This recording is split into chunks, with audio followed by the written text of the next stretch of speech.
अब मैं आदरणीय हमारे दशरथ भाई जी, जो ब्रह्मा कुमारी से पिछले करीबन 60 सालों से भी अधिक जुड़े हुए हैं, बचपन से ही ब्रह्मा कुमारी से कनेक्टेड है, बहुत अच्छे राजयोगी की अभ्यासी है और साथ साथ बहुत अच्छे प्रवक्ता भी है।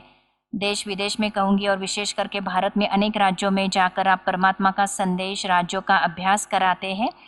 आपने लौकिक के अंदर भी सिविल इंजीनियरिंग किया हुआ है। आपने उस रूप से कई समय तक अपनी सेवाएं भी दी और उसके बाद पूरे समर्पित रूप से ब्रह्मा कुमारी से जुड़े हुए हैं। तो बाहर की दुनिया का ज्ञान और परमात्मा का ज्ञान दोनों खजानों से आप संपन्न है और फिर बहुत अच्छे तरह से सामने वाले को कन्विंस कर सकते हैं कि आज की दुनिया में स्पिरिचुअलिटी की नीड क्या है। तो ऐसे आदरणीय राजयोगी दशरथ भाई जी से मैं निवेदन करती हूँ कि आए हुए सभी का आप धन्यवाद अदा करें। ओम शांति। आज के इस शुभ संध्या पर सभी का आभार प्रदर्शन करने का जिम्मेवारी हमारे पर आई है। तो मुझे जयंती दीदी जो आज हमारे इस समारंभ के विशेष अतिथि है, तो जयंती दीदी के बारे में एक बात मुझे याद आती है कि एक बार हम कुमार बैठे हुए थे, 5-6 कुमार थे और सभी 5-6 कुमार जो थे वो सारी महाराष्ट्र में हम सेवा करते थे, चाहे नागपुर हो, औरंगाबाद आदि सब तरफ हम सेवा महाराष्ट्र में करते थे। और उस समय जयंती दीदी के सेवाओं के भी समाचार हमको सुनने को आते थे। तो फिर हम आपस में डिस्कशन कर रहे थे कि हम जो सेवा कर रहे हैं, ईश्वरीय सेवा, हम जो ईश्वरीय सेवा कर रहे हैं उसमें और जयंती दीदी जो ईश्वरीय सेवा कर रही है, वो दोनों में क्या अंतर है। तो दोनों में क्या अंतर है, तो बहुत बातें निकली। तो उसमें से एक बात ये निकली कि भाई हम जो सेवा करते हैं तो हम कोल्हापुर के बस में बैठते हैं, पुणे के बस में उतरते हैं, फिर पुणे के स्टेशन पर उतरते हैं तो अहमदनगर के बस में बैठते हैं, अहमदनगर के बस से उतरते हैं तो औरंगाबाद के बस में चढ़ते हैं। तो जैसे हम एक बस छोड़ के दूसरे बस में चढ़ते हैं, दूसरी बस छोड़ के तीसरे बस में चढ़ जाते हैं, वैसे जयंती दीदी एक प्लेन से उतरती है और दूसरे प्लेन में चढ़ती है। और लंदन से ही चढ़ेंगी तो अफ्रीका में जाएंगी, अफ्रीका से चढ़ेंगी तो मेलबोर्न ऑस्ट्रेलिया में जाएंगी, उधर उतरेंगी तो वहाँ से वो दुबई के प्लेन में बैठेंगी। तो भाई ये दोनों में अंतर है, अपन बस बदलते हैं वैसे दीदी जी एरोप्लेन बदलते हैं।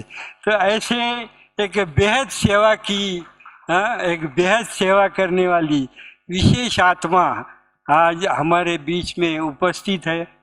और दीदी के अंदर इतनी विशेषताएं है कि हमारी जो ब्रह्मा कुमारी इसकी चीफ दादी जानकी जी थी, तो जानकी दादी की जो भी विशेषताएं थे उनके अंदर बहुत गुणों की खान थी। जानकी दादी गुणों की खान थी और परमात्मा ने भी कहा था कि जनक गुणों का दान करने में जनक नंबर 1 है।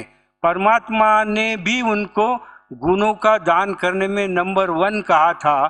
तो जयंती दीदी जानकी दादी की जेरॉक्स कॉपी है, लेकिन व्हाइट कॉपी है। क्या है वो? ब्लैक व्हाइट नहीं है, व्हाइट कॉपी है। सारे के सारे दैवी गुण जानकी दादी के हैं। और न सिर्फ दैवी गुण, मैं सोच रहा था बैठे बैठे, संकल्प चल रहा था, माना पुरुषार्थ कैसा होना चाहिए। तो जानकी दादी हम सभी के सामने एग्जाम्पल थी कि पुरुषार्थ कैसा होना चाहिए।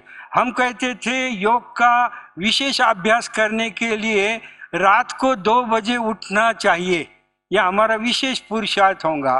तो हम लोगों ने एक बार दादी जानकी जी से कहा कि दादी जी आप बराबर 2 बजे कैसे क्या उठती हो योग के लिए।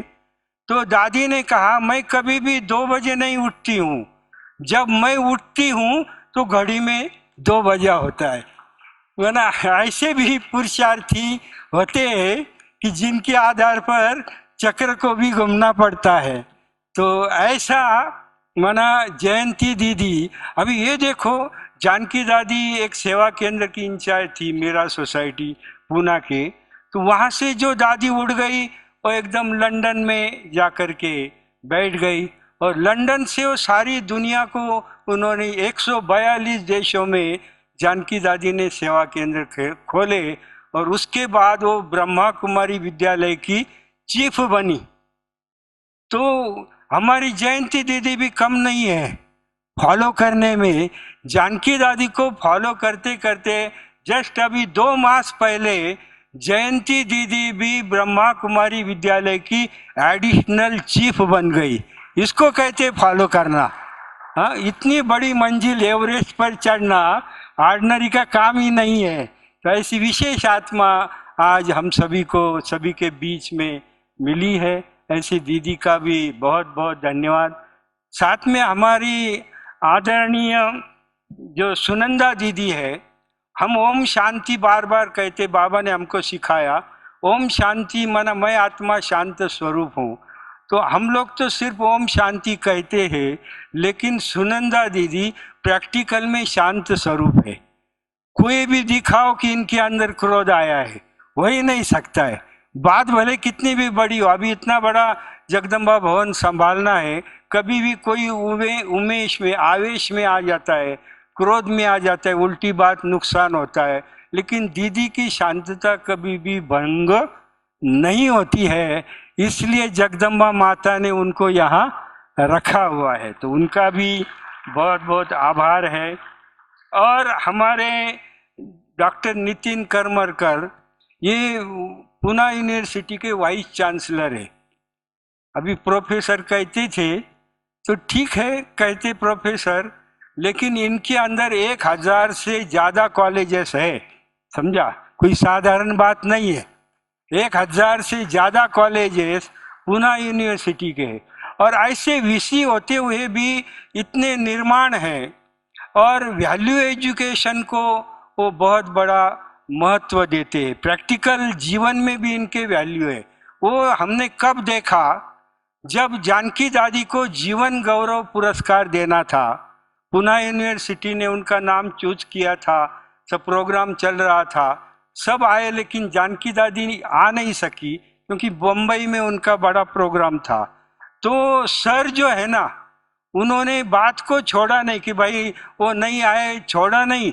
करमरकर सर बम्बई में जहाँ पर जानकी दादी थी वहाँ पर वो मेडल लेकर के गए, और बम्बई में जाकर के उन्होंने उनका सम्मान किया।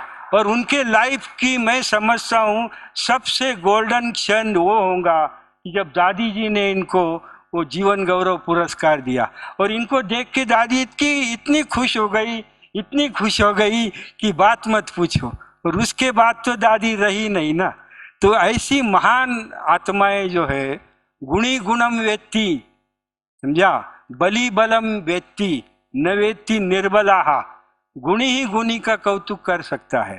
तो ऐसे हमारे करमरकर साहब भी उपस्थित है, उनका भी बहुत बहुत तहे दिल से आभार। और फिर हमारे संभाजी पाटिल जो सकाळ के सहयोगी संपादक है, सिर्फ सहयोगी नहीं है, ये प्रैक्टिकली इन्होंने सहयोग हमको दिया हुआ है। जब दुनिया में मैराथन चल रही थी तो हम योगाथॉन की बात सुन रहे थे, हमने योगाथॉन बनाने का तय किया था, और इसके लिए पूना के 2500 से ज़्यादा जो स्पोर्ट्समैन हैं जिन्होंने नेशनल अवार्ड प्राप्त किए थे, वो भी ऐसे 2500 से ज़्यादा यूथ और स्पोर्ट्समैन उसमें सम्मिलित हुए थे। और इतनी बड़ी सफलता सारे पूना में हुई, उसका कारण हमारे संभाजी पाटिल भाई सकाळ और ब्रह्मा कुमारी में जॉइंटली ये प्रोग्राम किया हुआ था, जिसके कारण इतनी सफलता रही। और एक बार प्रोग्राम करके पाटिल साहब थके नहीं, वो दोबारा जगदम्बा के प्रोग्राम में आ गए हैं। ये इनकी बहुत बड़ी विशेषता है। और आप सभी का भी मैं बहुत आभार मानता हूँ, क्योंकि अभी की जो सभा है ना, ऐसी सभा आमतौर पर देखने को नहीं मिलती है। हम एक बार सातारा में प्रोग्राम कर रहे थे, सातारा के डिस्ट्रिक्ट मैजिस्ट्रेट भोसले साहब आए हुए थे उस सभा में।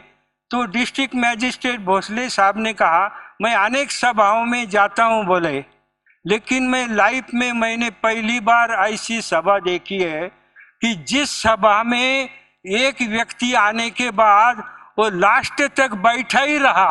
ऐसी आज की अपनी सभा है कि एक भी व्यक्ति बाहर नहीं गया है। इसको कहते श्रोता, समझाना। तो बोलने वाले से भी सुनने वाले को ताकत ज्यादा लगती है, समझा। बोलने वाला तो क्या बोल देता है, लेकिन सुनने वाले की ताकत ज्यादा होती है। तो आप सभी बहुत बड़े ताकतवर हो। और हमारे जानकी दीदी कहते थे कि समाज में दो प्रकार के व्यक्ति होते हैं, दो प्रकार के व्यक्ति, जैसे दो प्रकार की मक्खियां होती है। एक अपनी साधारण मक्खी होती है और दूसरी मधुमक्खी होती है। वो जो गंदी मक्खी होती है ना, साधारण मक्खी, वो बराबर गंध पर ही बैठेंगी। कहाँ भी गंध करो मक्खी आ जाएंगी।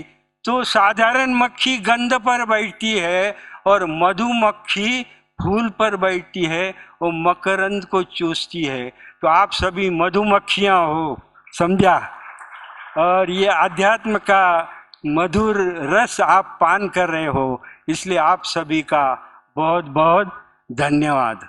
और हमारी शीतल दीदी जिन्होंने सभी को कोऑर्डिनेट बहुत अच्छी तरह से किया और सदैव करते रहते, घर से लेकर के यहाँ आने तक भी उन्होंने कोऑर्डिनेट किया है, सिर्फ स्टेज को नहीं। तो इसलिए शीतल दीदी का भी बहुत बहुत धन्यवाद। ओम शांति। कार्यक्रम के अंत में सब में उमंग उत्साह के पंख लगाने वाले हमारे आदरणीय दशरथ भाई जी का भी बहुत बहुत धन्यवाद। अभी मुझे पूरी उम्मीद है कि आप यहाँ से जब बाहर निकलेंगे तो अपनी फ्लाइंग स्टेज में ही निकलेंगे। एग्री? सब अपने फ्लाइंग स्टेज में है। बहुत बहुत धन्यवाद आप सभी का पुनः एक बार।